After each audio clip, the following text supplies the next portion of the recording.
Good morning, everybody. This is Corey Rosen with the Story Podcast, and today we have a very special guest today.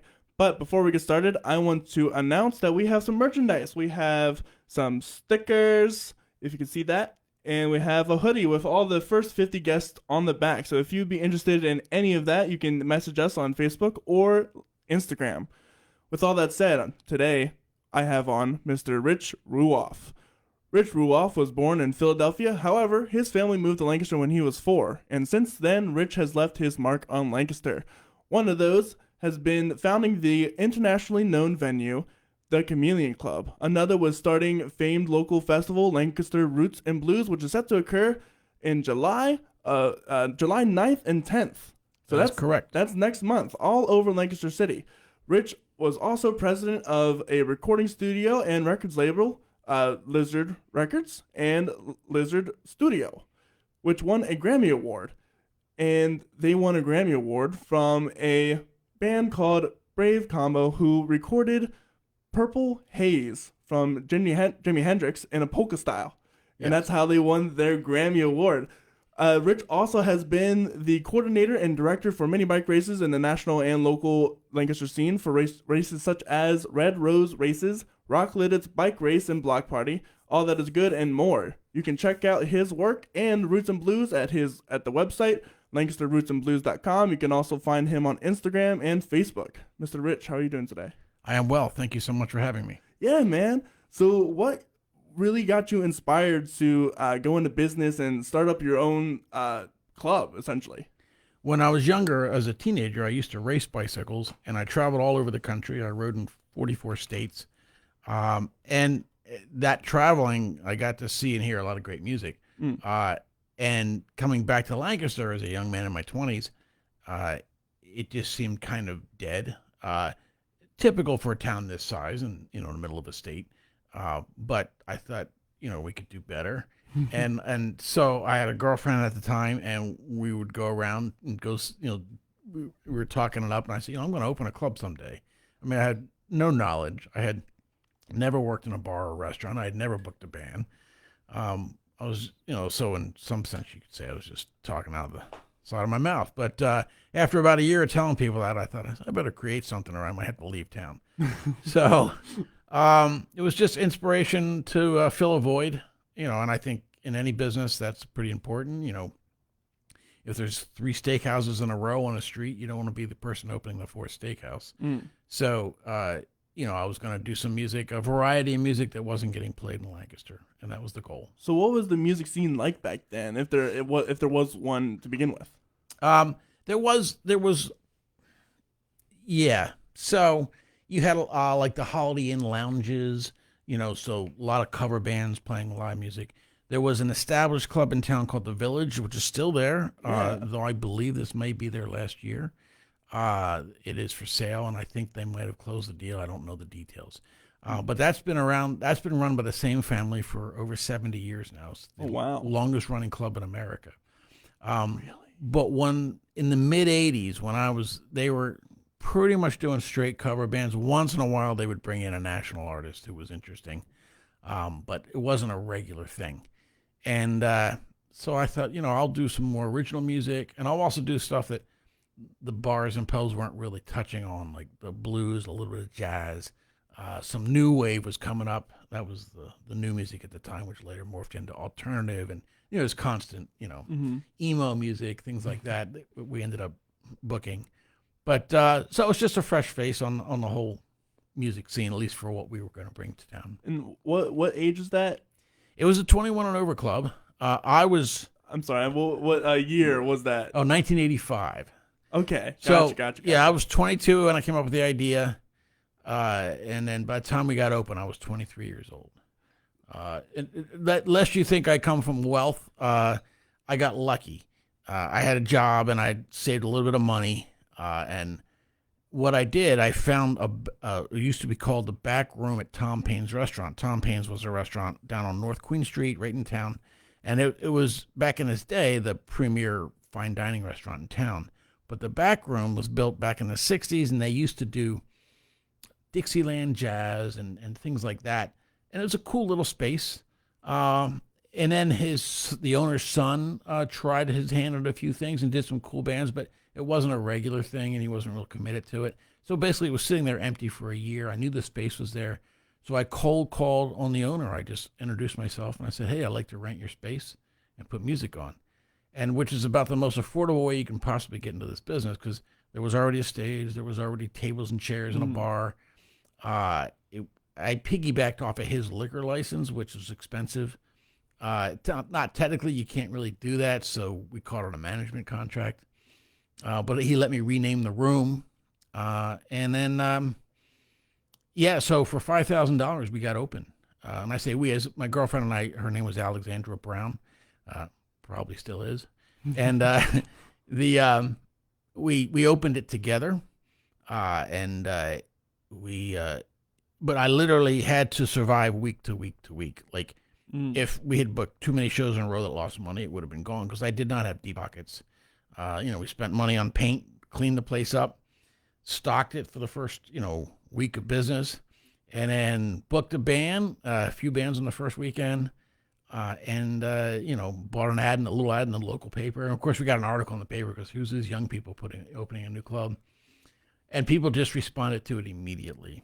And the business was profitable in the first week, the first day, the first week, first month, and the first year. Wow. And that, I later learned in life that doesn't happen for a lot of new businesses. No, in fact, most. Right. So we got lucky. And then I could grow, and then I actually outgrew that space after 3 years. And that's when I moved it to Water Street, which is where anybody who knows Chameleon in the last 35 years knows it from that location. So what is it like to have to book people that you have to know that they're going to bring people in, right?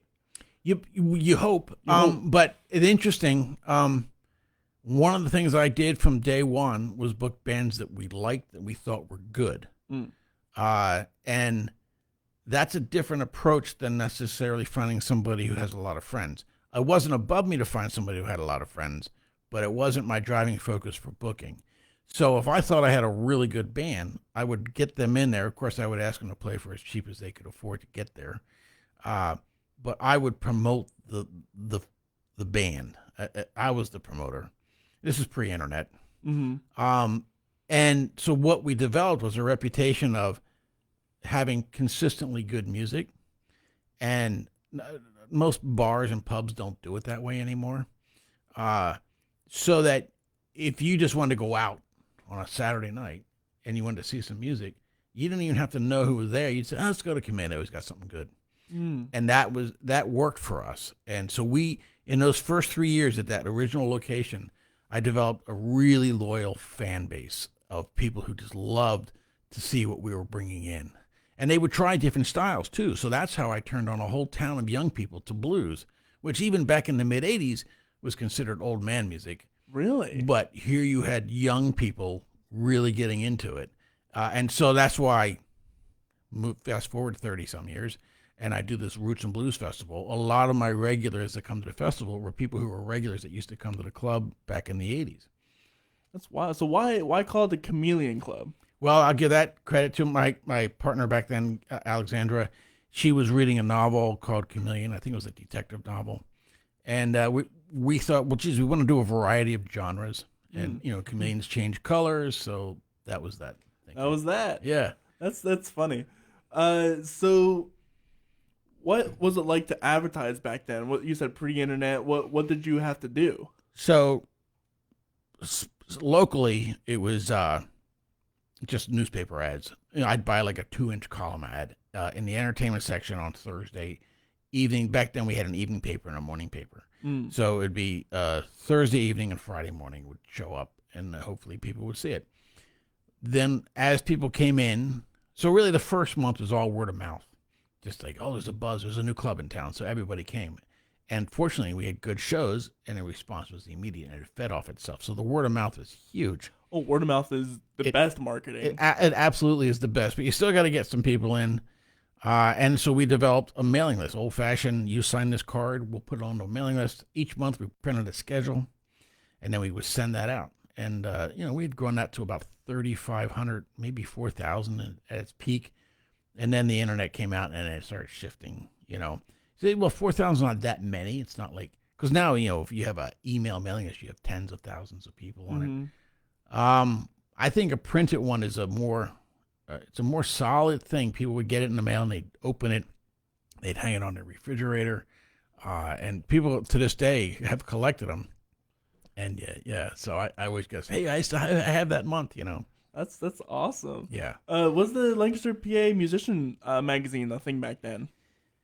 I think they came a little later, but we've been in them.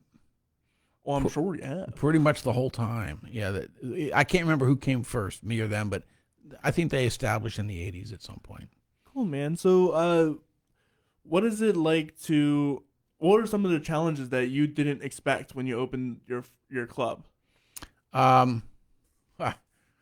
Well, yeah. I mean, technical challenges, sound and lights in the original year.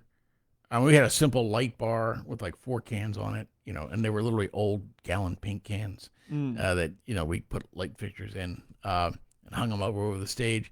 But then the bigger, more established bands started bringing a light show in. But that was an old space, and the electrical system wasn't up to snuff. And literally on the grand opening night, we had a big 10-piece band, horn band out of Philadelphia called Johnny O and the Classic Dogs of Love, kind of doing like Motown stuff. They were great. And but they brought a big light show in. They had to bring their own PA in, and it was just drawing too much power, and the whole thing just blew the whole circuit for the room. And fortunately, we had candles burning, and everybody was chilling out, waiting for us to get it reset. And we did, and we just had to turn the lights down a lot. Because back then, you didn't have LEDs. You had par cans, and so if you had a 500-watt or a 1,000-watt par can, and you put 10 of them up, now you're drawing 10,000 watts. It adds up quick with lighting, those old-fashioned lighting. And those old-fashioned lights were hot, too.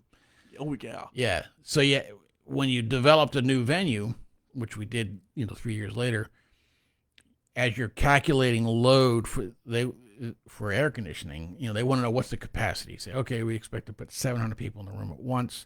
Well, then they anticipate how much heat that generates. But then they also want to know exactly how much stage lighting we were using, because again, pre-LED, so if you have 30,000 watts of stage lighting, that adds a lot of heat, BTUs, and you got to calculate for that. So that's wild. Yeah, little things like that. So there is technology advances are nice. Yeah. I'm sure.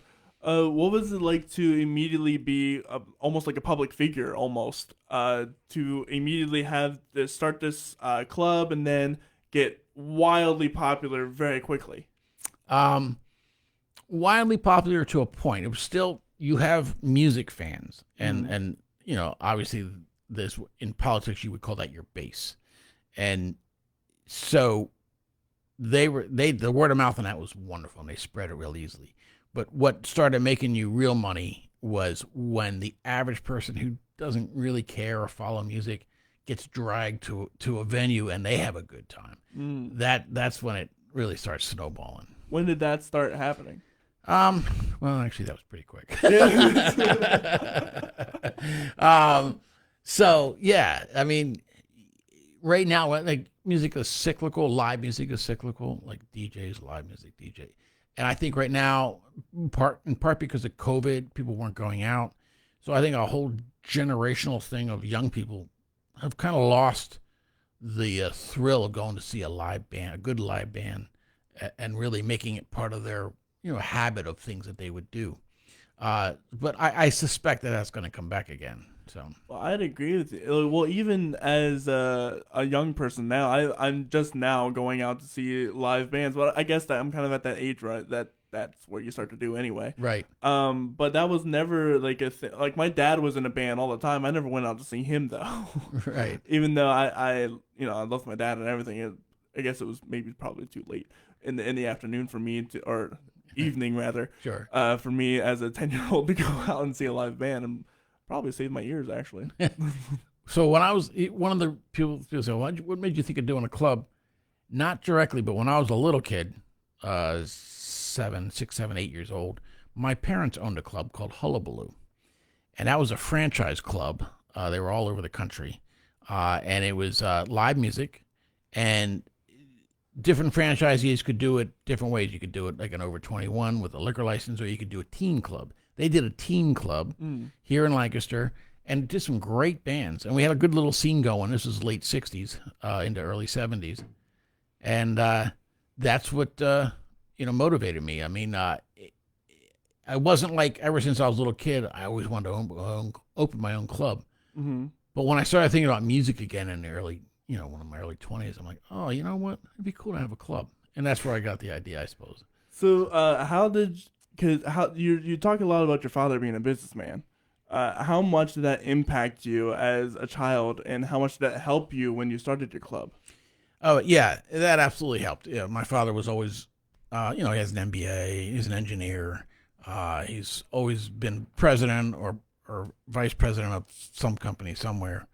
So, and we would sit around the dinner table at night, and he would talk about whatever he was talking about, and I'd always listen with fascination. So for me, the concept of opening or starting a business was never something I'd be afraid of. I mean, I started when I was a kid. I was selling flower seeds door to door and vegetable seeds, and then I had my newspaper out, and I was also collecting newspapers for recycling, and I'd fill the family garage, and my dad would have to bring a truck from his job once a few months, and we'd fill that and then take it to the recycling plant. So I was always trying to be creative and making money. Yeah. That's probably a good thing. Yeah. So did you ever go to college for business stuff, or? So, yeah, when I got out of high school, and then I was racing bicycles. So I took some time off before I went to college. And then finally, I realized I wasn't going to go win the Tour de France. I think every young athlete, whatever your sport is, you have dreams, and then you have the reality of go to the Olympics. And you know what? Like, well, I'm not that good. But I got to race against guys like Greg LeMond, who was the first American to win the Tour de France. So that's cool. But that was a kind of a good benchmark for me. It's like, oh yeah, I don't know, no matter how much training I'll do, I'll never be that good, And so then I said, okay, it's time to go to college. So I went to the University of Wisconsin. Don't ask me why; it was just random. And I was there for a year, and it wasn't that interesting to me. So I came back, and then I went to F&M part-time while I worked. And it was in that period. Now I'm over 21, and I'm starting to think, well, what do I want to do here? And then I was taking classes, but then I decided to open a Chameleon Club, and that worked out. And it just worked. Yeah. It's it's surprising to me how many people who make really, really great things just like, God, it just doesn't work for me. And they just make their own thing, and they make it relatively big. Right. For me, I think, like, if I decided there was something specific I wanted to be, like a doctor or a lawyer, well, then you have to. You'd go to college and you would do that kind of thing. But I was just going because you're supposed to go to college, and it wasn't really focused for me. Yeah, that's kind of the trap nowadays, is that you go to college because you're supposed to go to college, and right. You don't have to go to college for everything. Right. And so a lot of times it may end up being a waste for you. Well, see, now I'm having this conversation with my kids because they all say, Dad, you didn't finish college. Why should we go? I'm like, no, you got to go. But I mean, it depends on what do you want to do. Right. If you want to be a doctor or a lawyer, you have to go to college. Right. But if you want to be like a trades person, right, you don't have to necessarily. You can go to a mechanic, be like, hey, apprentice me or something like that. No, all kinds of options. There's all kinds of options. Even in the music industry, if you want to be a sound guy, go to Zotropolis or somewhere. Right. Be like, hey. Well, actually, I understand they're opening a sound school up at the Rock Lidditz campus. Oh yeah. And I forget. Apologize. There's a famous country musician who created one of these in Europe, I believe, if I read it correctly. And now they're building one here and I think they're spending like $10 million to develop the school. Because, Rock Lidditz is a real business, and right, they have a shortage of trying to find competent engineers that are willing to go on the road. So I think once that school starts churning out graduates, they're going to have an endless supply of audio engineers. So. Yeah, and there is a giant shortage of decent, good audio engineers for sure. Right. Speaking of like audio engineering and all that stuff, you started making a record label. Yeah, so the club had been in business about 10 years. So by the mid-'90s, and it was going really well. And I got to thinking, I was thinking of the great records that I always liked. And one of the great studios was Muscle Shoals out of Alabama. Bands like the Allman Brothers used to record there, and the Rolling Stones, and it was just basically a bunch of really high quality session musicians in this little studio out in the middle of nowhere. And I thought, you know what? Why don't we build one in the club, and we'll be able to do live recordings. And also, we had a TV show that we'd be able to send signal for, audio signal, and then also just do studio work, and we could come in and do an actual record. I got that rolling, and you had mentioned early on in the podcast here that the studio won the Grammy Award. Technically, it wasn't the studio. They don't give the award to the studio. They give it to the engineer. Oh. Yeah. But, we're named. It's all part of the record, so it's cool. I mean, I hired the engineer. I paid for the studio. I equipped it. So I figured, I'll take some credit. So, yeah. So what is it like to build a record label? Surely that's a lot of legal stuff. Well, it is legal. I had a good entertainment attorney in New York. And the goal was not to become a major label, but to be a feeder system where the bands would end up on majors after doing one or two records and hopefully, showing what they can do, doing club tours and things like that. And that was a good system back in the 60s, 70s, 80s, 90s. But by the end of the 90s, the digital revolution was upon us. When I opened the studio, 96, ADATs were a thing. That was basically VHS tapes. But it was a digital recording studio. It was the first generation of digital, but it actually went on to a tape. So a VHS tape could hold 8 tracks. So if you had a 16-track studio, you had 2 tapes running at once. You have a 24-track studio like we did. You had 3 decks, ADAT decks on top of each other. And then they started out, the original ADATs were 16-bit, which is really low. Yeah. And then they went to get this 24-bit. That was big technology jump, and that's what we got. And then it went to 32-bit. But to give you an idea, it was starting to take over the industry. Like, people were starting to go, "Oh, this digital thing is real." It was before Pro Tools, so you still had all the mechanical stuff, and you were just feeding signal to a digital recording device. What was Alanis Morissette was a Canadian artist, and she had a record. It was a hit record called "Jagged Little Pill," and that was recorded on a 16-bit ADAT, and it was a multi-platinum record. Oh, wow! So it showed the possibilities. But then we were only open for about a year, maybe a year and a half, and then hard drives started to come out. So, you got to have hard drives. Now, the early hard drives were terrible, and they still held like 10 minutes of material, and then you had to pull it out and put another one in.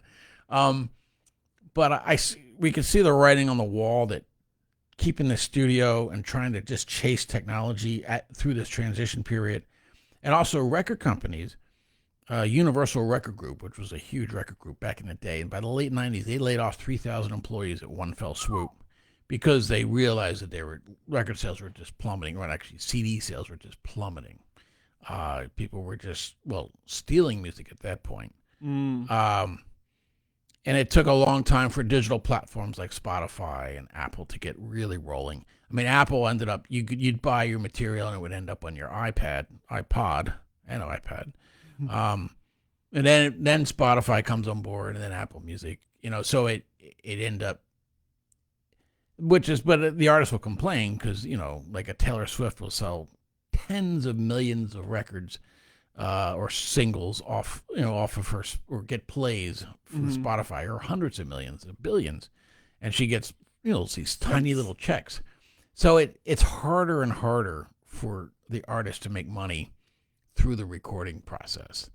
So basically, the most successful artists, they make their records and then they use it to help promote their touring or their merch or whatever it is that they do, and then they still get royalties if they're the songwriter or the performing artist. They get royalties for airplay, more than they get from Spotify. And stuff ends up in movie soundtracks or commercial soundtracks or whatever, television. So there's money to be made. There's still money to be made, but it's different. Back when Michael Jackson sold 30 million records, like Thriller, he was making after everybody else got paid, he was netting $2 a record. Well, that was huge money back in the 80s, Right. Yeah. Yeah. That's fair. Yeah. And now, nobody's making that kind of money. Yeah. It's kind of crazy how artists, in order to make money, they need to go somewhere Right. to perform. Yeah. Rather, before it was just they need to go somewhere to record something and Right. then make money. It's the way to make money now is do it all live instead of doing it recorded. We had a young band that used to play at the club back in the 80s called Innocence Mission. And they ended up signing with A&M Records, which was a real quality label back then. And they got released. And it's singer-songwriter stuff. Karen Paris is the lead singer. Her husband, Don, plays guitar. Mike Bitts on bass. And Steve Brown was on drums. And they all went to Catholic high school together. And at first they formed as a bit of a cover band. They would play the lounges. And then they started doing their original material. And it's really relaxed, kind of mellow music, but it's good. And so they got rolling, and they did a tour. I mean, they did several tours behind several records, but they never really liked touring. I think Karen was just hesitant to be out on the road, and she just wasn't comfortable with it. But you could still sell records just because they were getting airplay, and they'd find their audience. But now, an artist like her, like she still records, they still make records, rarely, but you're basically the original audience, and then it's really hard to break a new audience because they're not going on the road, and I feel for them, or artists like that. Yeah, it's really hard to break into new spaces for sure, especially when everyone's already got their Spotify playlist down to a T, and everyone's like, oh well, I love My Chemical Romance, and I'm only My Chemical Romance, and I'm only this specific genre, Right? To get bigger with it. There are so many people that I've interacted with that are only folk, that are only blues, that are only rock, Right. or only 80s music. You just brought me back to the early Chameleon.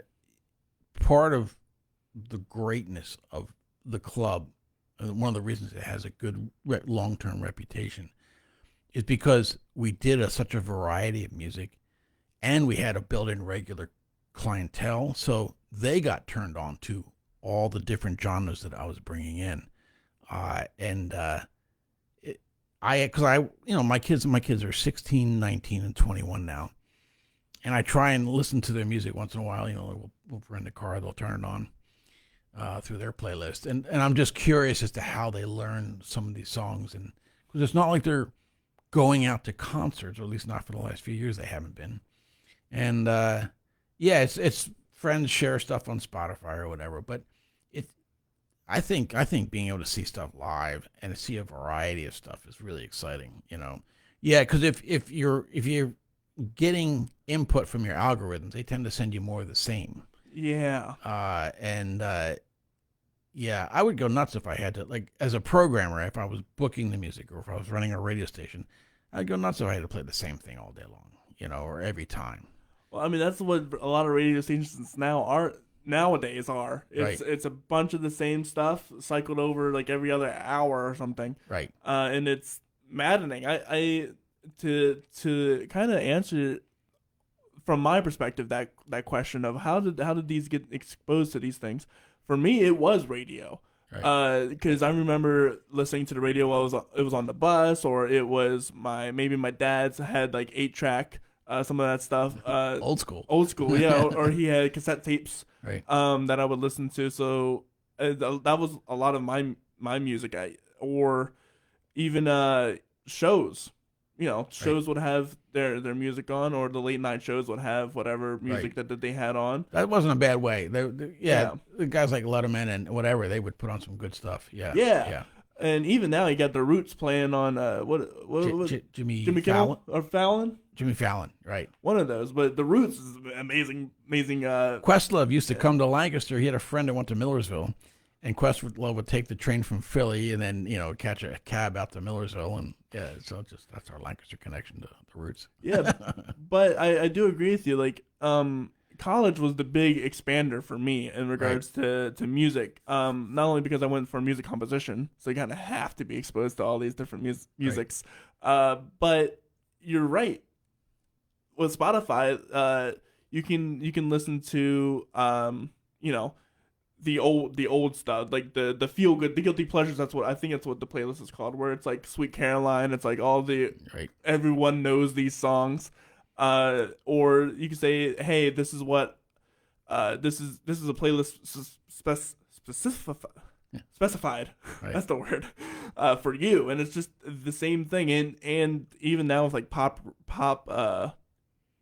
just pop style, it's a lot of the same thing over and over again, just said differently. Right. Well, that's pop music has always been like that. Right. I mean, if you go back to the 70s when I was a teenager, I listened to WLAN FM 97 back then, and it really hasn't changed. Obviously, the styles changed, but whatever the popular style at the moment was, basically every producer said, "Oh, we got a band we can make sound like that," and they just send them out.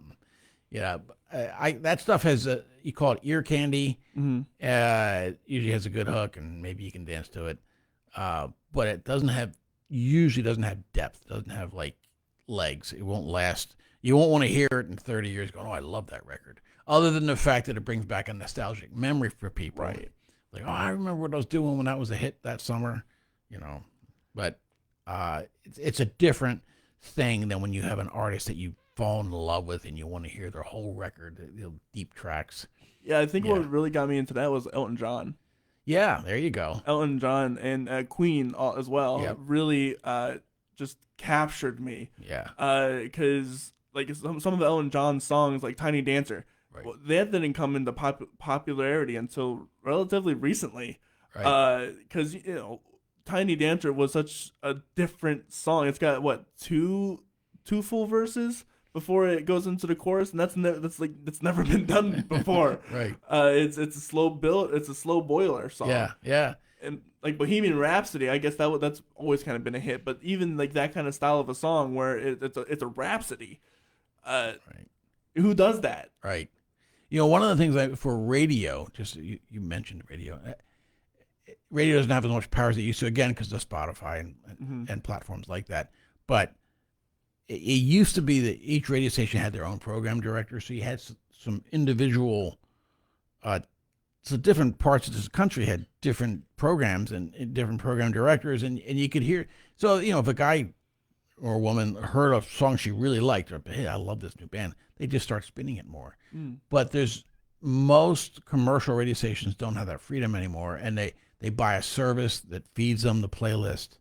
And so if there's a talking head DJ working locally, they're basically reading the news and telling jokes, but they're not programming the music. So you kind of lose that interesting personal touch. And not only that, but there's ads every other song.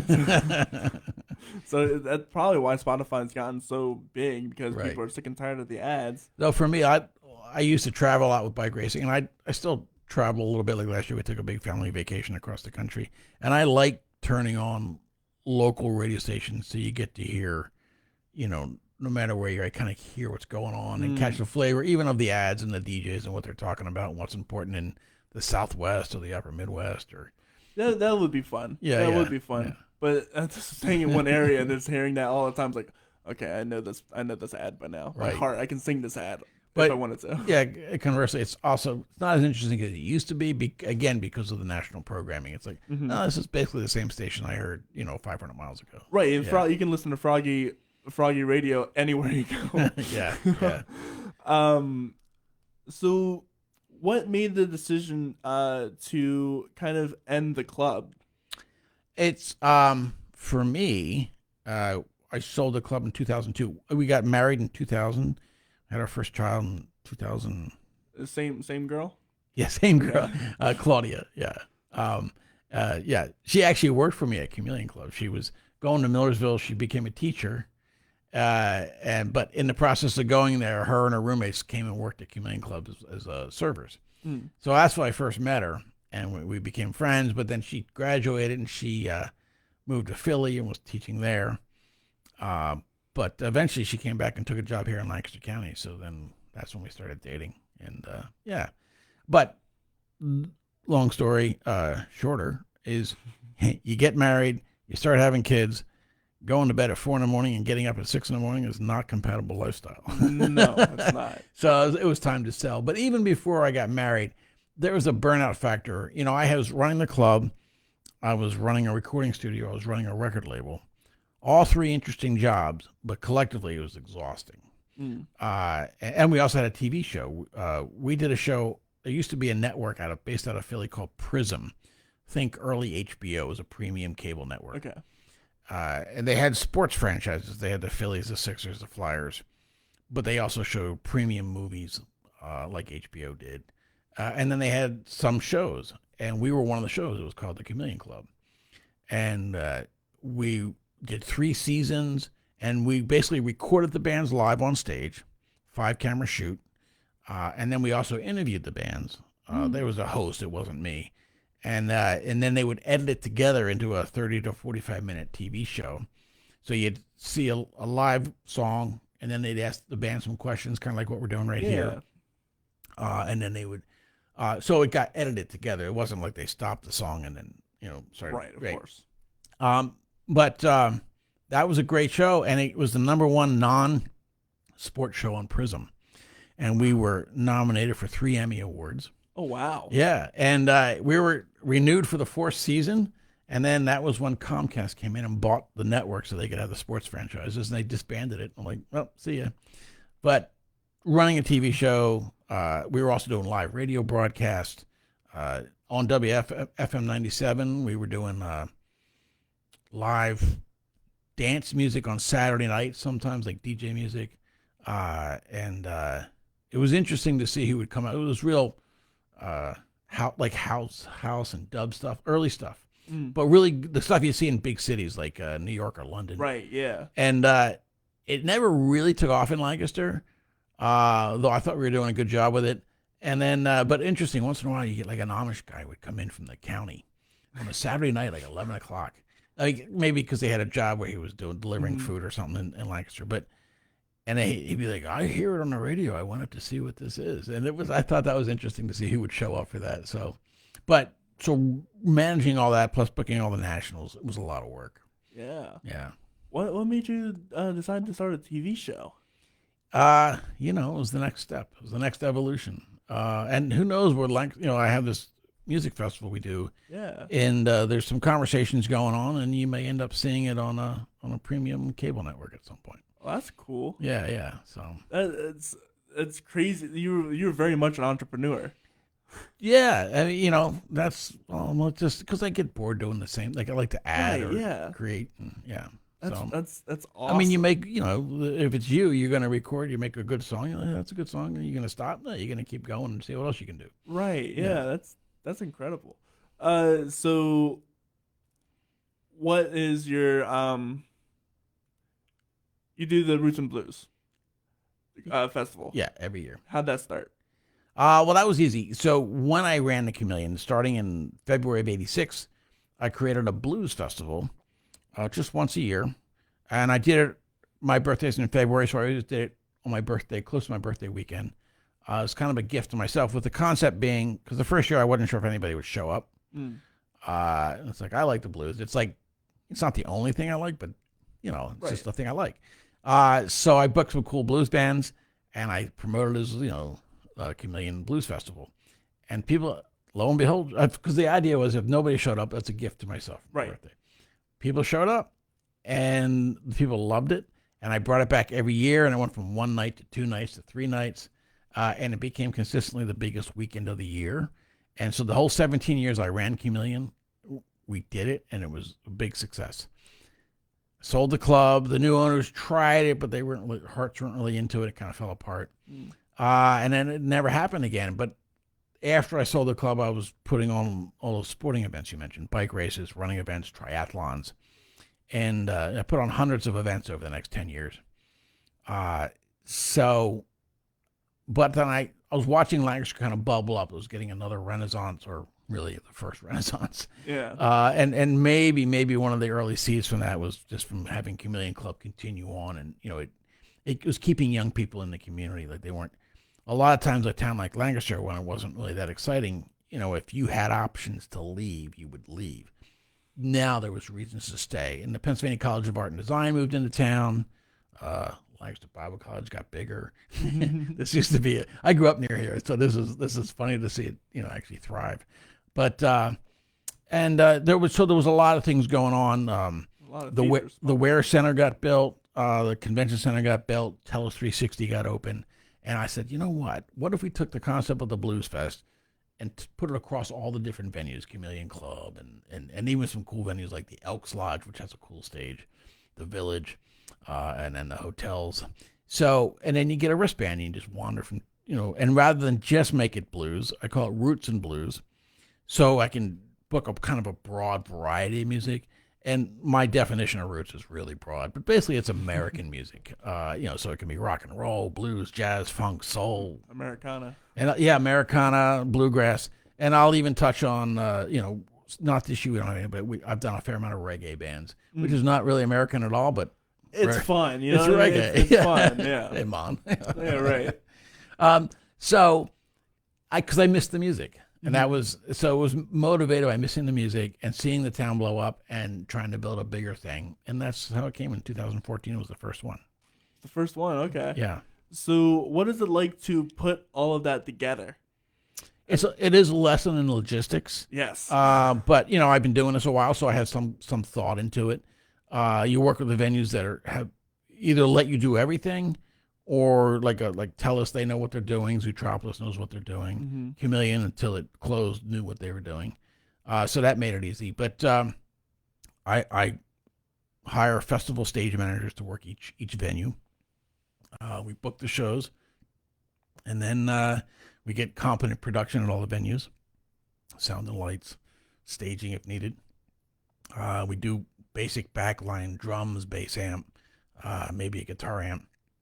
Some of the fly-in bands, some of the nationals, we need to rent keyboards whenever they need. But so it's easier for transitions. So say you have a stage with 5 bands over the course of the day, you're not setting and striking 5 drum sets, which is always a cluster. Yes.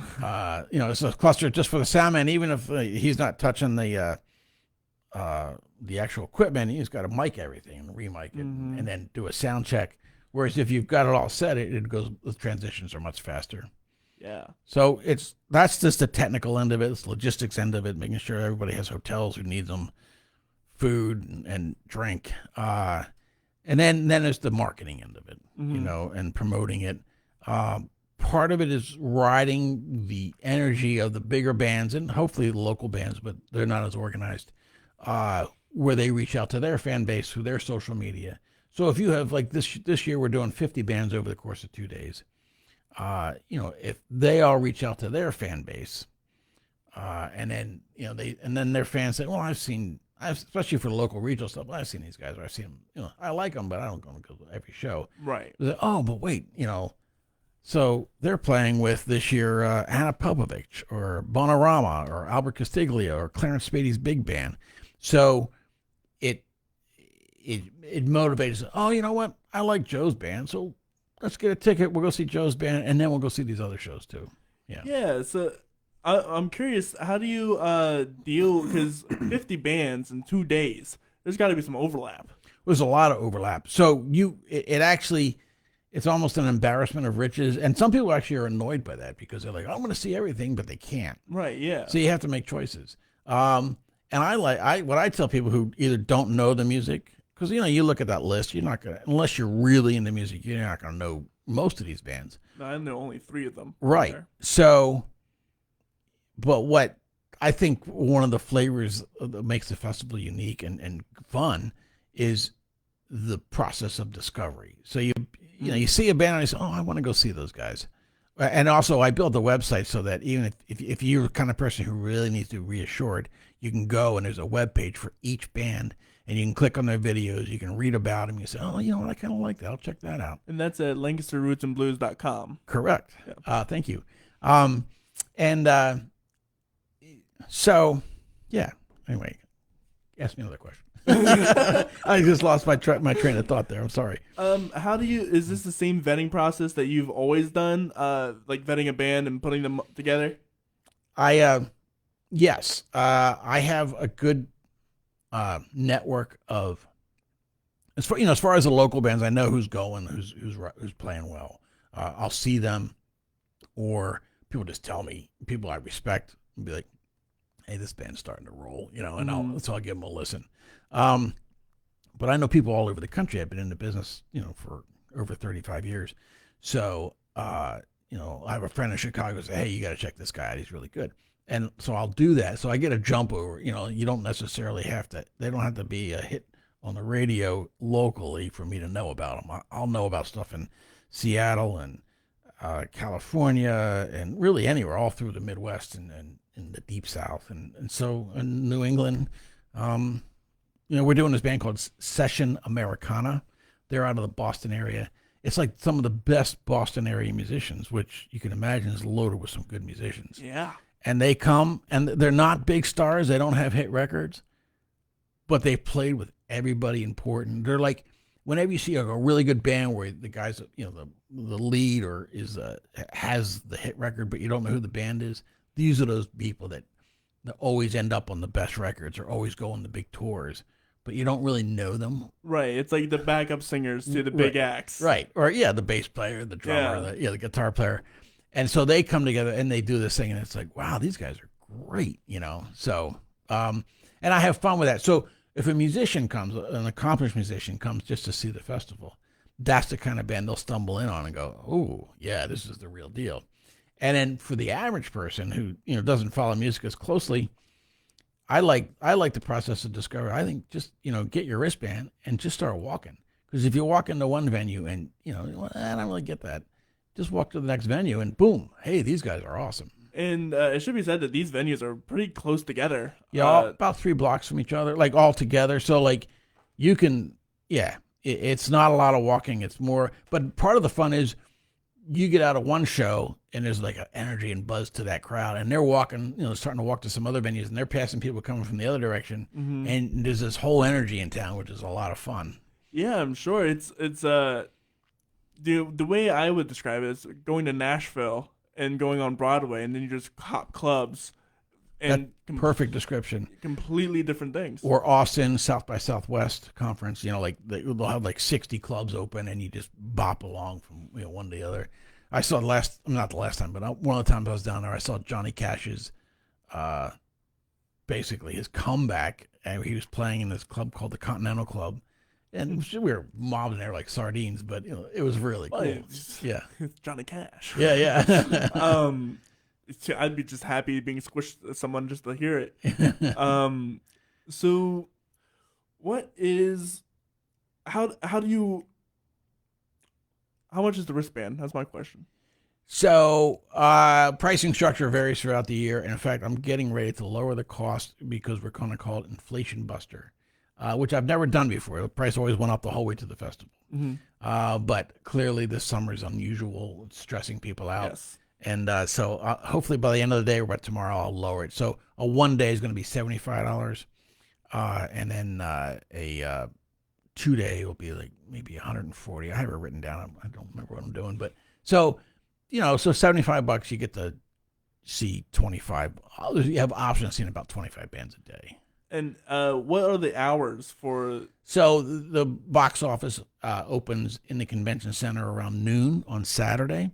And the first band start playing at 1:30, and it grows, so by late afternoon, all the stages are jumping, and certainly through the early evening. And then on Saturday night, we do a jam session, which we, last year was one of the most amazing musical experiences of my life. Bobby Gentilla, who's going to be on your podcast, he runs that jam session. And so it's an invitational jam session. So it's like really the best musicians from the festival come. Okay. And at the Elks Club's a private venue, so we ran it till almost 3 a.m, like starting from 11 at night, but it was magical. So I'm sure. I've been to some jam sessions that anybody can join in, and even those are like really awesome if you get people who know what they're doing together when it works. Yeah, when it works. Yeah. No, in the early days of the club, a lot of bars and clubs, they'll try a jam session. It's kind of taking off night, like a Tuesday or a Wednesday, and maybe you make some money. But it was painful because a lot of times the number of good musicians that showed up were overshadowed by the number of bad musicians, so it would fall apart. That is the thing that happens. Yes, I must say. I mean, it's okay if the only people in the room were other musicians, but if like an average person who walks in off the street, they're like, "What is this?" Right. Yeah. It's the healthy balance of, okay, I have to adjust my skill to whoever's playing, and then to make it sound good, because the goal is to make it sound good, no matter who, and especially if it's like an open jam session. You don't want to say, "Hey, don't play," right? Because that's not cool. But you have to adjust yourself to Right. other people's skills, and that's a lesson worth learning for sure. I remember one of the early ones we had. The '80s hair bands were still a thing, and we didn't do a lot of those at the club. What's that? Metal. Metal. Okay. Yeah. Before hard alternative, it was just metal, and so you called them a hair band because all the videos on MTV, the metal guys all had like long hair, and so we got this guy, young guy, nice guy, but he shows up and he had a stack of Marshalls like for a jam session, and he plugged in and he was just so loud, and I'm like, okay, we got to stop this. Yeah. Okay, so that's all gonna be July 9th and 10th. How do you decide when to put it on? Is that Well, so we're kind of recovering from COVID. We didn't do 2020 last year. They came out with the vaccine in the spring, so I thought, I'll shoot for the fall, and everybody will be done. And foolish me, I was wrong, and then we had a COVID spike. So it actually, even though it was a great festival, we booked a lot of great artists. The last ticket sales in the last 2 months just died because of the COVID spike. This year we're trying it again, and it seems like people don't care anymore. They've just given up. Yeah, that's kind of the feel. I mean, it's a combination, though, I think, of the vaccine and just natural immunities, because almost everybody's gotten sick at some point. Right. So it's just the amount of people dying from COVID has dropped dramatically, thankfully. So as far as this summer, it's the first time we've done summer. It just had to do with availability of the convention center. It may. I may move it again. I kind of want to end up in the spring. But that's a nice place to put it, because bugs aren't that bad. And that would be my main concern. But also the nights aren't humidly dying hot. Right. But don't forget, this is an indoor fest for the most part, an indoor festival. Right. It's just amount of walking. Yeah. But that's like, even when we held it in the winter, that was refreshing because you'd be inside, crowded room. And then you walk outside and get fresh air for 2 blocks, and then you go back into another crowded room. And it's probably a lot less competition in the winter, because but it's interesting. There's also a segment of population who won't go out in February or won't buy a ticket because they're afraid of potential snow, even though we never had it. Right. You got to balance these things. But I did all those sporting events mostly in the summer, and I've been devastated with. You get a tropical depression coming up the coast, and all of a sudden, it's a rain out. Or you get 100 degrees for a week, and nobody wants to be outside in a field, or in a tent watching music when it's 100 degrees. Right. Right. So, I'm curious about your sport. You said you rode bike as a kid. Is that really what inspired you to start directing these big bike races? Yeah, I mean, I raced at a pretty high level, and I lived at the Olympic Training Center in Colorado Springs.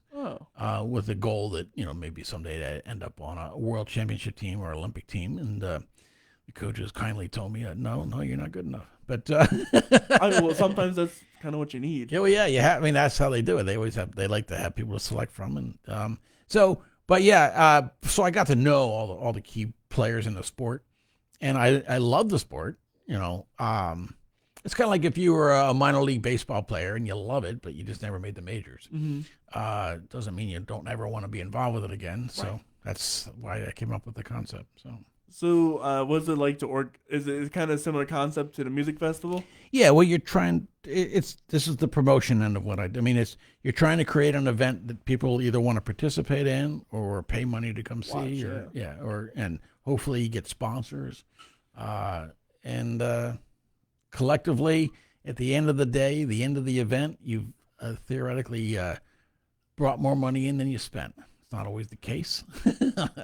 Yeah, how knowledgeable are you about the questions in regards to like finance and that kind of thing?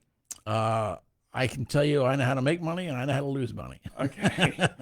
Well, because my curiosity is, how do you plan for a budget when a lot of the money maybe comes afterwards? Yeah, that's a challenge. I mean, in a perfect world, you have funding up front, either your own, and then this is any business person's challenge. Are they self-funded? Do they have money that they've saved from other things? Did they win the lottery? Are they from a wealthy family? Did you get investors to come on board and help fund your vision? And did you rob a bank? I don't know, whatever. And then, but even and then you can also borrow money. But that's always stressful because if, you run through a bad patch and then now you start to damage your credit. So ideally you do as little borrowing as possible. Mm-hmm. I mean, once you're really established in your brick and mortar, the problem with, like you can base your loans off of, property. But when you're doing events like, bike races out in the country, or you're doing concerts like this festival, there's no brick and mortar for the bank to secure a loan on other than my house. And you try not to use your own home. Right. So, That gets a lot of trouble. Yeah. Very quickly. So how have you done it?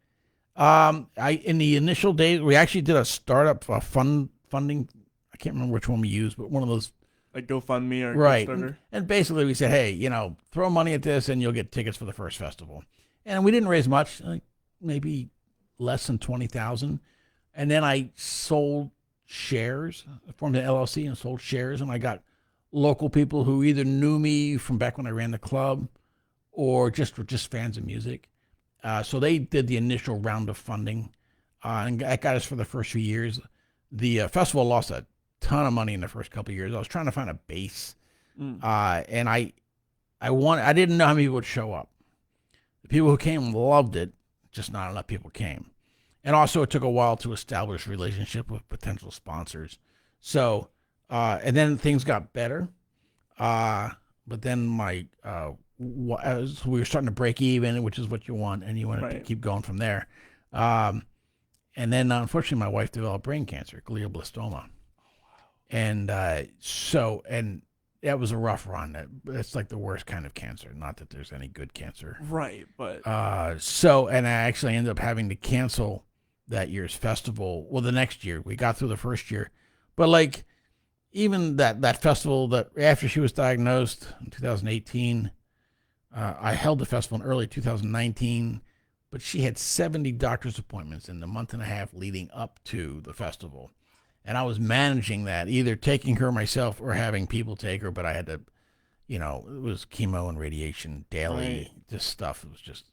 it's just the drag. Yeah. And so the festival wasn't getting my attention. And then we went right into COVID when my wife passed away. So we were 2.5 years went by where we didn't have the festival. And then this past year we had the COVID spike, which the early ticket sales were phenomenal. It suggested we were going to really knock this out of the park.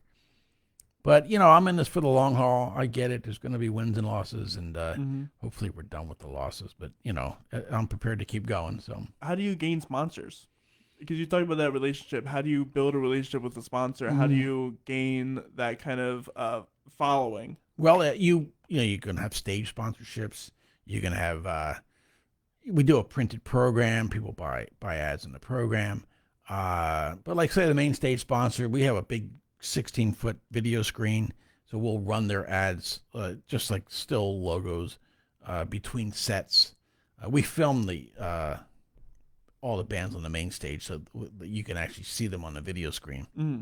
And then so now that all that infrastructure is there, it's easy to cycle sponsor names in there. And of course they get tickets, and they can give them either, the owner, the CEO, or the president likes their tickets and give them VIP tickets, or they'll get a block of tickets and give them to their employees or to their key customers. So there's reasons to get involved. And people love, even if they're not like a particular fan of the music, they get the concept that it really showcases Lancaster in a positive light. Right. It utilizes a bunch of our great assets, our venues. We fill all the hotels, not only in downtown, we fill all the hotels in the immediate circle around Lancaster. And as the festival grows, we're going to fill every hotel in Lancaster, Right. Lancaster County. And so the restaurants boom, the hotels boom, even the retail shops, the art galleries, they do well when the festival's in town, because it's a nice demographic of people who we pull in. Not only half of our crowd is from Lancaster County, the next 25% are from Pennsylvania, but outside of the county, and the last 25%, or the first 25%, are from outside of the state. So we draw obviously New York, New Jersey, Delaware, Baltimore, D.C., and then there are people who just go to festivals, Right? And I don't know if they're just rich and bored.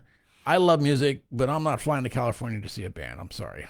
Right. But there are people who fly from wherever, and maybe they know somebody in Lancaster and they just kind of killing two birds with one stone. Or they always want to see the Amish, and then they go catch a music festival at the same time.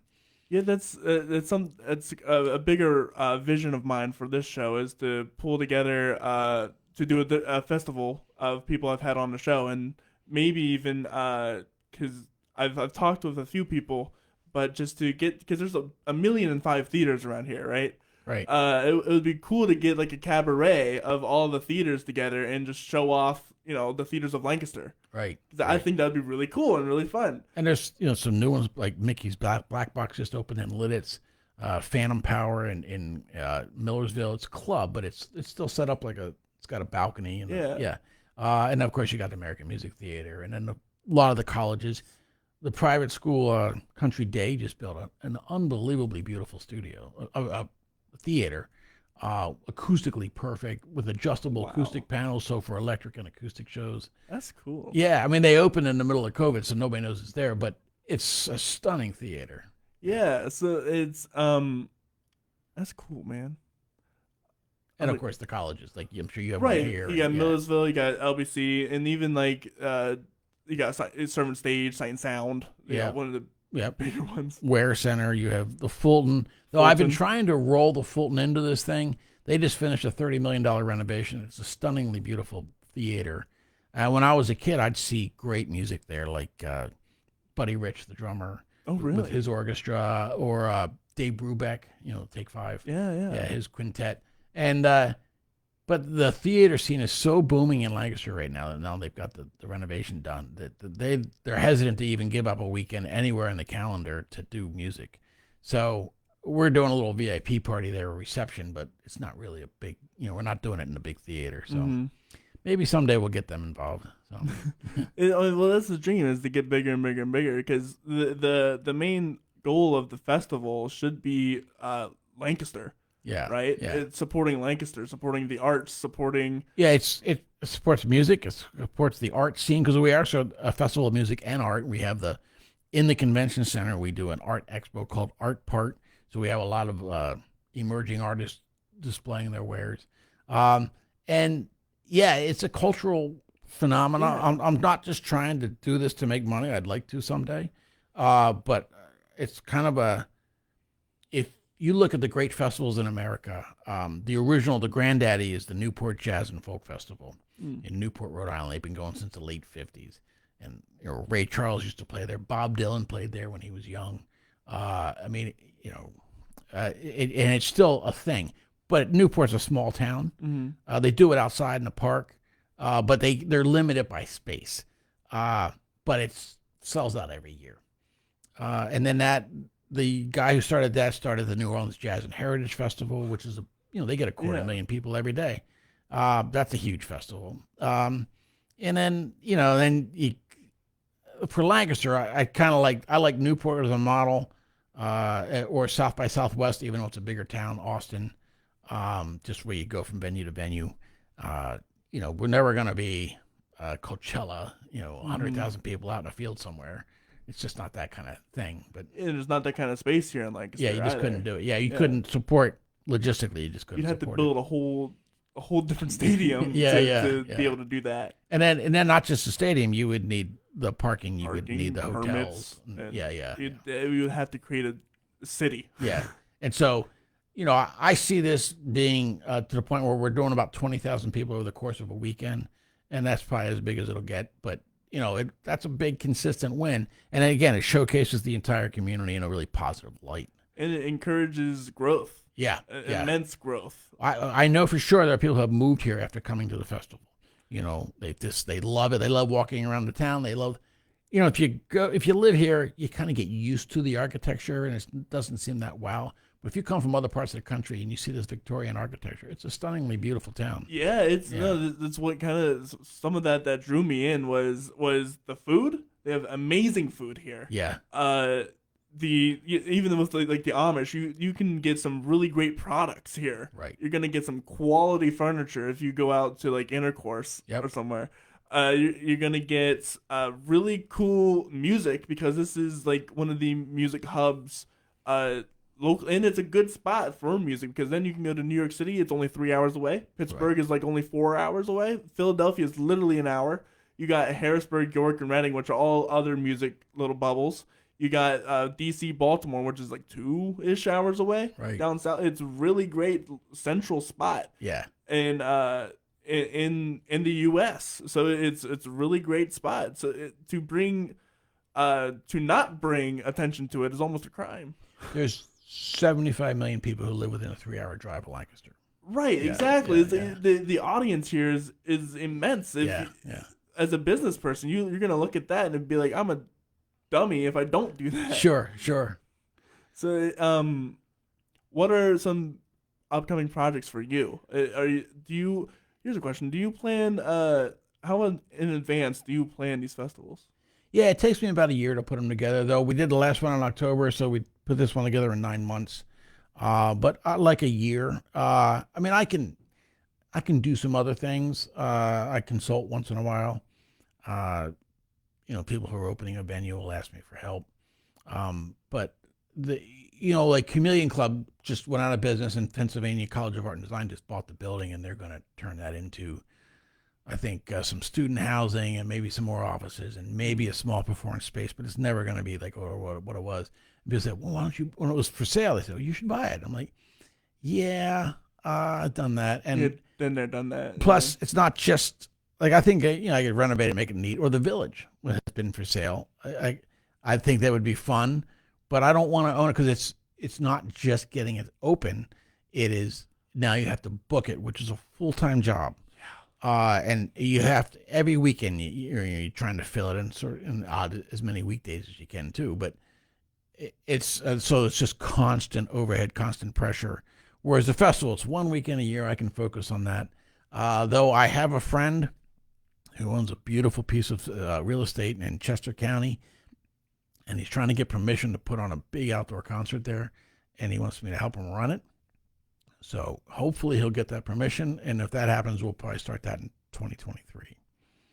So what is your main gig now? Just running the festival. Just running the festival, and that's how you make your salary? Theoretically. If everything goes right. That's You're right. That's crazy. That's like almost every musician's dream is to be able to run a festival, and that's it. Yeah, running the club was a great experience, running Chameleon Club, because you just know that there are times you're gonna lose money. Not every show makes money. That's just how it is. How it is. So now with a club, you have next week or the next month, it's going to get better. It does cycle. There's peaks and valleys. With the festival, ideally you slam dunk it every year, and we're just not there yet, but we're getting there. So yeah. So I mean, COVID kind of right. Cancer and COVID just threw everything out of whack. Yeah. So with all your big successes, what has kept you like real, pretty big popularity, well known, high reputation? How do you keep yourself grounded? How do you? Well, it's a big fish in a small pond. I mean, it's not that big a deal. Right. And actually, I know people who are really big and successful in major markets, so I don't feel that like it's a big deal for what I do. And also, it's Lancaster County, so if you get too cocky, people will bring you down. That's also true. They don't want to hear you're bragging. So what's your biggest support then? If when things don't go as you hope they do, what's your biggest support? Is that I have a vision of a long-term goal of what this thing can be, And I recognize that, hey, if you have a rough year like last year, we lost a ton of money. It's like, you know what? You just figure out how to finance it and keep it rolling, and it will come back to us. So it's just experience and vision and the combination thereof. And I do have call them a fan base. Obviously, I'm not a musician, but people who like what I do or try to do. And we have hundreds of volunteers that come every year to the festival, which is a necessary part of the I'm component. going to be a volunteer. Oh, thank you. Yeah. Nice. And it also, a lot of people like you in the music industry volunteer just to get the experience. And so it kind of works out. And you can see when things go well, you can see how you do it right. And when things go wrong, you say, well, that didn't work. You probably shouldn't have done that. So I get support from the community. Like I get verbal support, and it's really nice. So that's awesome. Yeah. So what is some advice that you would give to somebody who's trying to start up a club or trying to start up a festival or something like that? What is some advice that you would tell them directly? Well, you'll never have enough money. Like, until you find the floor, we call it the floor. It's like in the economy. When the economy's crashing, there's a floor to it. And then once it hits the floor, then you build off of that. I know what the floor is now with the festival. It took us a few years to establish that. And then you try to grow year to year after that. I had a very specific size I wanted for, but maybe the suggestion advice would be start small and grow in baby steps. It takes longer, but if you reach for the stars and you get your legs knocked out one year, you may not recover. Right. For a festival or even a club. And always leave options on ways to raise more money. If you have shares, don't sell all your shares right away. Right. Then you lose your business. Yeah. And, it happens. Businesses fail all the time. The festival, Chameleon Club should have failed multiple times until it really got rolling. You learn, especially when I moved to the Water Street location, I quadrupled the size of the venue. But it took a while to quadruple the customer base. So it was a rough touch and go for a few years there. So what is one thing that you know now that you would wish you had known when you had first started? Oh, geez. There probably are specific things, but like I look back when I was 22, 23 years old, if I knew then what I know now, I wouldn't have opened the club. Really? Yeah, because there's too many risks and liabilities, and it's a risky investment. Absolutely, yeah. But at 22 and 23, that's what I wanted to do, so I made it work. There's something about having a vision and just going for it, whether you're playing music or booking music or really in any field. You just said, this is what I'm doing. And then you're going to have days where it's not working. So you keep working and you figure it out. You make adjustments and you go forward. So, there's a joke in the restaurant industry, and it's true for nightclubs too. And, if you're a consultant and you say, hey, give me $50,000, I'll save you $1 million. And, all right. It's like, yeah, they pay. And they say, okay, so what's the advice? And it says, well, don't do it. But there would never be a live music venue. There'd never be a new cool restaurant. There'd never be really all kinds of businesses. At some point, you just got to take the risk and do something. Yeah, that's that's wild because business. I think was it more than half the businesses that are started every year fail? I think like 4 out of 5 in the first 5 years fail. Yeah, right. So it is very risky. Yeah. Any kind of business. Any kind of business. Yeah, right. Any kind of this business can fail in 4 or 5 years. Right. And it's barely a business. So that's interesting. If you had known what you know now, you would have said stop. Don't do it. Yeah, except I would do it anyway because I want to do exactly. it. Yeah. And also having knowledge, there's like specific shows like, oh, I never should have booked that band, you know. And then other stuff, like, oh, I missed them. I should have got, like, I had a chance to do a band called Nirvana. Oh, really? I got the call, and they had just released that record with Smells Like Teen Spirit, but it wasn't a hit yet. And the agent called me, and they said, hey, we got a date. And they said, we need $500. And I, all right. So what I did is I did, it's called market research. So back then, that was early alternative / punk rock. And we had Lancaster, for whatever reason, has produced a lot of punk rock record stores. It has. Yes. So I would just call the owners up at the record stores, and I'd get feedback. I'd like, hey, have you heard of this band Nirvana? And I called this one guy up, Bill, and he goes, yeah, they're all right. They got a new record coming out. I wouldn't give them more than $500, which is exactly what it was asked. So, all right, good to know. Well, I didn't call the agent right back. I called him like the next day. And he goes, it's all right. We're putting him in a club called J.C. Dobbs on South Street in Philly, which is like a postage. It's as big as this studio. It's very small. Oh, wow. I'm like, yeah, no big deal. Well, then like 3 months later, that record just went exactly. through the roof. Yep. You just don't know. But conversely, who'd we do? There was a hit back in the early 2000s, Runaway Train. Oh, I should know the band. Yeah, anyway, it was a real hit. I booked them when it wasn't a hit, but by the time they got to the club, it was like top 10. It was just shooting up the charts.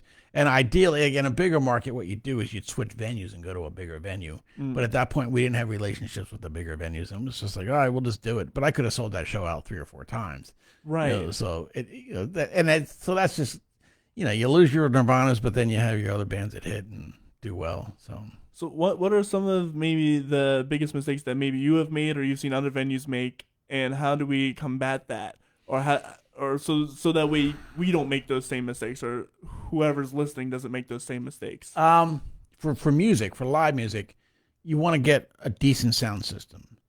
You can go to Claire Audio and Lidditz and spend a ton of money. Yes. And it will be a very fine system. But you can also get a good system for a lot less. But you need a consistent, well-maintained, the monitors have to work, the soundboards have to work, the lights have to work. Band has to come in feeling good about it. And they plug in. You got to have good microphones, good cords. All your cords have to be up to date and, fixed. So that usually requires a competent sound staff. You may have a head engineer and a couple of young kids that are coming up. I developed a lot of really good sound engineers. We had a kid named Kenny Heitmuller. He was a teenager, started working for me. And he was the best sound engineer I ever had. He just had the golden ear. And also he was technically adept. Though kind of a funny quirk about him, he was a mess. So like if you looked at the sound booth, the cords were just piled everywhere and it looked like spaghetti. Where I've had other sound engineers where everything was pristine and clean and organized and labeled. But they didn't have the ear. So, it's a challenge. But Kenny ended up forming a local band called Suddenly Tammy, and they ended up, and no guitar in that band. It was bass, drums, and piano.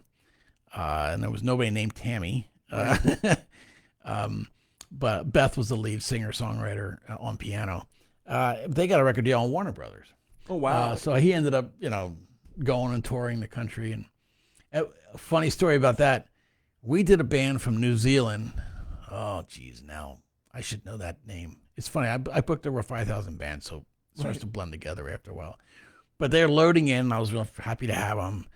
And back then, this was mid-'90s, the band, rock band Live, who had started at Chameleon Club when they were teenagers. And then they got signed. And they sold millions of records, like over 20 million albums. And but they had the #1 record in the country. They were on the cover of Rolling Stone. They were on the cover of Spin magazine. Wow. Which is back when magazines were a thing. Right. And so this band from New Zealand's coming in and like, wow, like they're loading in and they were literally, they felt they were in the presence of greatness as they're looking at the room. And I'm like, and they're like, yeah. I said, Live's from here. And they're like, yeah, but Suddenly Tammy is from here. And I'm like, And now Suddenly Tammy never had like hits. Like they were a college radio alternative music. Uh, and but apparently they had a song that went to #1 in New Zealand. Or and went gold. So from this band's perspective, being in the club where Suddenly Tammy was from was a big deal. And I told them that story and they cracked up. I mean, #1 in New Zealand means you sell 10,000 records or gold record. Like it's just, it's all relative to the size of the country. Right. But, so that was fun. But they didn't even care about live because live wasn't getting at that point much airplay in New Zealand. So what are some best or worst things that happen on stage during performances?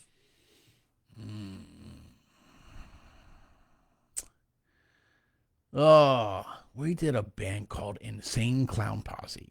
I don't know if you ever heard of them, ICP. I don't think so. Yeah, and their fans are called Gigolos or Juggalos. Juggalos. It's a rough band from Detroit. And they pretend to be gang members. I mean, I have no idea why I booked them. I guess some kids were saying, "Oh, you got to get Insane Clown Posse," so I just did it. And they spray Faygo soda, like orange soda or root beer, all over the club. It's part of and the kids. So you go to an Insane Clown Posse show and you get covered in soda. That's like, hey, I was at the show. Right. So you got to cover all your equipment, and but they were just idiots. I could say, overwhelmingly positive experience with almost every band that I ever played, or a benign experience. But yeah, once in a while you just get a plain old idiot, and they were it. Yeah, I was like, and so you're kind of the venue. I'm the guy who booked it. It's my fault, and you just kind of shaking your head like, why did I even think that this was going to be a good idea? It's part of the vetting process, right? Yeah, and so. When I say I booked bands I liked or I thought were good enough, there was some, once a band becomes a national band and now you start getting a lot of requests for them, you're going to do ticket sales. Mm-hmm. And, you say, maybe I'm not really into that music, but it's going to sell out. So you just do it. It's like a movie theater owner. They take what the studio send them. Sometimes it's a really good highbrow movie with, feels good, it's well written. Sometimes it's just junk. It's like, but, Well, this has been a lot of fun. I've really enjoyed myself. Thank you. Yeah. So upcoming is your Roots and Blues Festival that is happening the 9th and 10th of July. You're probably going to catch First Friday audience too. No, First Friday's the week before July 1st. Oh, that's right. Right. Oh, that's unfortunate. Yeah. It's okay. It's a different thing. And actually First Friday has its own energy. So that's right. Yeah. Yeah. It actually, the town get a little too crowded. So, yeah. That's fair. But yeah, July 9th and 10th, Lancaster Roots and Blues. And if you go online, LancasterRootsandBlues.com, and you can see all who's coming and learn all about them. And if you can only come one day, pick a day you want to come. If you can get a 2-day ticket, I encourage it. And then even if it's the last minute decision for you, you can just show up and go to the box office in the convention center and they'll get you a wristband. Yeah, and looking at these, there's going to be some really great acts. I know Bobby Gentillo is coming on, and he's amazing. Yeah. Nina DiVitri. Yeah. The entire DiVitri family is wildly talented. Yes. And she's going to be there. The Ben Brandt and the Soul Miners, I had the bassist, Liam Galliano. They're going to be playing, and that's really good local bands. So definitely come out and check it out. It's just going to be an experience anyway. Yes. So and you know what? If you're say a student on a budget, we are still looking for some volunteers. And what we do for your volunteers is you got to work a shift, 4 or 5 hours, maybe 6, but you'll also get tickets for the festival. So you can enjoy the music, and you're invariably going to be working a venue where they'll see bands. Yeah. And then also, after or before your shift, you can go check out the other stuff. So it's a cheap way for people with no money to come to the festival, a free way. And you're going to experience some really cool venues. Zootropolis is an amazing venue. If you've never been to Zootropolis, what it is, it's a theater house. Right. and instead of they kind of ripped out all the theater seating and instead put couches there. Yeah. And so it's gonna be really cool. You can get really close to the bands. They got really good food there. Telus 360 is another awesome event. I've never been to the Village, but I gotta check that out. Well, you got to go soon because Yeah, right. there's a possibility that we're going to be the last show. I'm waiting to see what the owner says, what they're doing the rest of July. But there's a chance that they're shutting down for the new owners, and I don't even know if the new owners are if they're going to continue running it as a music venue or whether it's going to get knocked down and turned into condos. That's something we're gonna have to figure out later. Yeah, but definitely check out Lancaster Roots and Blues. They're on Instagram, Facebook, and you can check them out on the website, lancasterrootsandblues.com. Rich also does some other cool stuff with bike races. Do you have anything coming up from that? Or? No, actually, the only thing I do now is watch them. Fair enough. Well, hey, if you don't catch this Roots and Blues, you can catch it next year, right? That's correct. With all that said, I hope you guys. Oh, make sure to follow us. That's right. Follow me at facebook.com/The Story Corey Rosen. That's CORYROSEN. And you can search that thing as well. The Story Corey Rosen on all streaming platforms. Catch us on there. And if you would like to support us, you can buy stickers. We got stickers, 5-inch by 2-inch vinyl stickers that have the logo on it, and I'll show it to the camera. And you can also get hoodies that have the logo on the front, and then the first 50 guests on the back. So if you really want to support us, you can do that. You can message us on Facebook or Instagram, whichever way. But with all that said, I hope you guys have a wonderful rest of your day, and see you guys tomorrow, where I have Bjorn Jacobson, a really cool cat from Lancaster, really cool experimental music coming on tomorrow. So be sure to catch that at 10:30 as well. With all that said, I hope you guys have a wonderful rest of your day. Bye-bye. So long. Thank you.